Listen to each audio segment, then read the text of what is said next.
Thank you very much. Thank you, Mr. Speaker. It's a pleasure to join the debate today on our Conservative Opposition Day motion and on a topic like housing that is so important to the people in the Kenora riding and across Northern Ontario. And I'm pleased to be able to join my Conservative colleagues who have done a great job speaking about this issue in their own ridings, and I'm looking forward to hearing more about what they have to say going forward, including the great member from Elgin, Middlesex, London, Mr. Speaker, who I'm very pleased to be sharing my time with today. She has been a great advocate for her riding in this chamber, as well as women and girls, especially across the country, and I thank her for her work on that important file.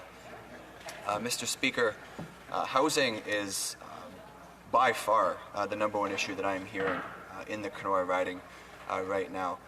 You may recall, Mr. Speaker, I represent in my riding 9 municipalities and 42 First Nations across a very vast, diverse riding. So there's quite frequently a number of different issues, depending where we are in the region. But the one thing that has been unifying is the issue of housing, whether it's a municipality or a First Nation, or even those in the unincorporated areas. Whether I'm in Kenora, Mr. Speaker, or Dryden, Sioux Lookout, Sioux Narrows, Ear Falls, Slate Falls, Red Lake, Pickle Lake, Bearskin Lake, or Casablanca Lake, I am hearing about the housing issue. I recently had the chance, after the last election and before Parliament reconvened, to visit all 9 municipalities in my riding and many First Nations as well.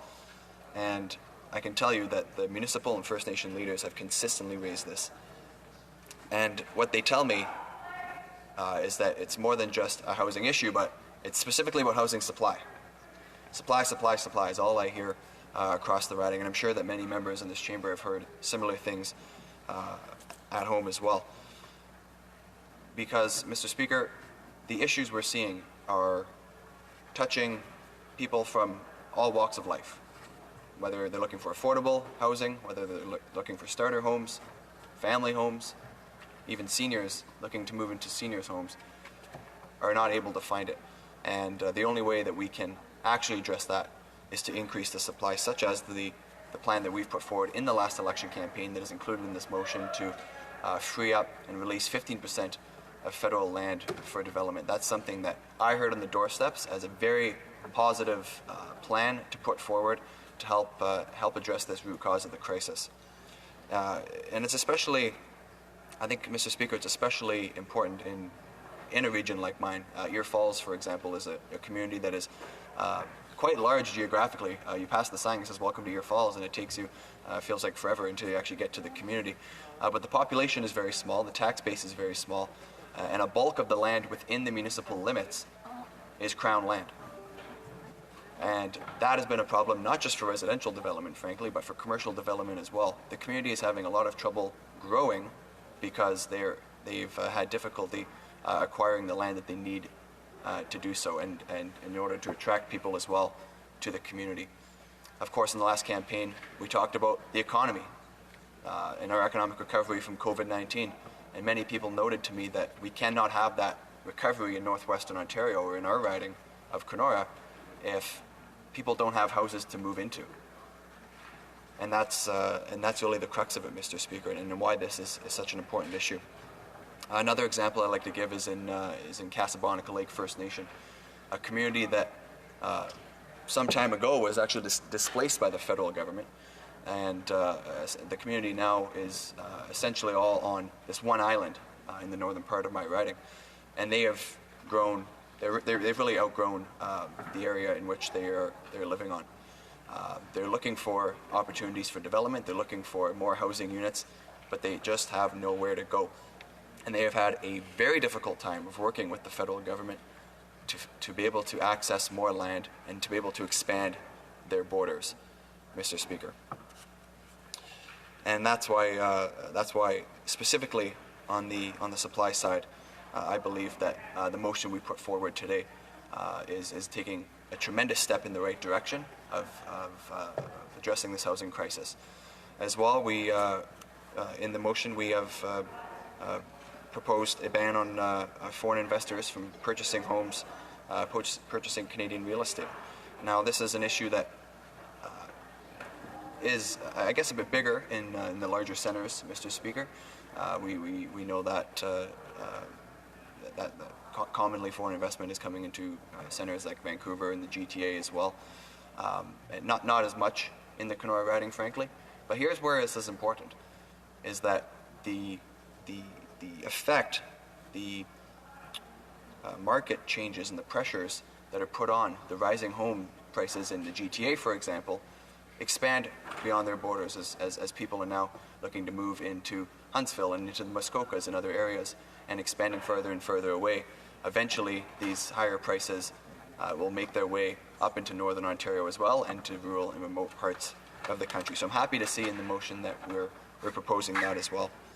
And as well, this is something that has become a bit of a topic of discussion today, is that we're asking the government to commit to never introducing a capital gains tax on the sale of a primary residence. Now, Mr. Speaker, we know it's something that the government has flirted with in the past. I believe, if I'm not mistaken, the past member from Spadina, Fort York was once a proponent of this, Mr. Speaker, and the government has now gone to great lengths to try to distance themselves from their own platform and from their own comments previously, and frankly, I'm glad to see that they're trying to do that, because we know that that would only penalize Canadians and discourage Canadians for selling their home, and that is certainly not going to help us address this housing supply crisis, Mr. Speaker. So the motion we put forward, I think, has a number of very important elements to it, Mr. Speaker.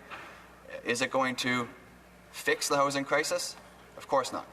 This is an issue that is deep-rooted. There are many facets to it, and there are many things that we need to do to move forward. But this is an incredible step in the right direction, specifically the first point that I mentioned about releasing 15% of federal land for development, Mr. Speaker. Once again, I cannot reiterate strongly enough how important that would be for the people in my riding.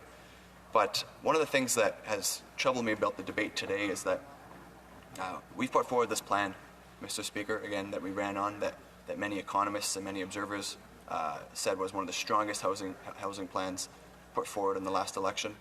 And what we're seeing from the government is that they're digging in their heels. They're doing a bit of grandstanding, saying that nothing's broken, that we don't need to change gears, we don't need to sway from the plan that they're currently moving on. And I'll say, Mr. Speaker, the government has made some progress. They have been trying to address this crisis. But the fact of the matter is that housing prices are continuing to soar. I believe they've now gone up 30% over the course of this government. And I think it's important that we have a very robust discussion about all the different ways that we can address this, and that we can work together in this House. And Mr. Speaker, in my view, that is why we brought forward this motion today, so that we can have that discussion, we can find the path forward, and we can start to build upon the work that this government and all previous governments have done to help address this, because this is something that we've been seeing for a number of years, but of course has been exacerbated with the rising cost of living, with inflation and many other factors. So, Mr. Speaker, I know that my time is running low. I'm looking forward to hearing questions and comments from my colleagues, and I'm looking forward, hoping to see and hoping to hear some new ideas and hopefully a positive discussion on how we can move this motion forward and how we can ensure that we are making housing more affordable for all Canadians. Thank you, Mr. Speaker. Questions et commentaires.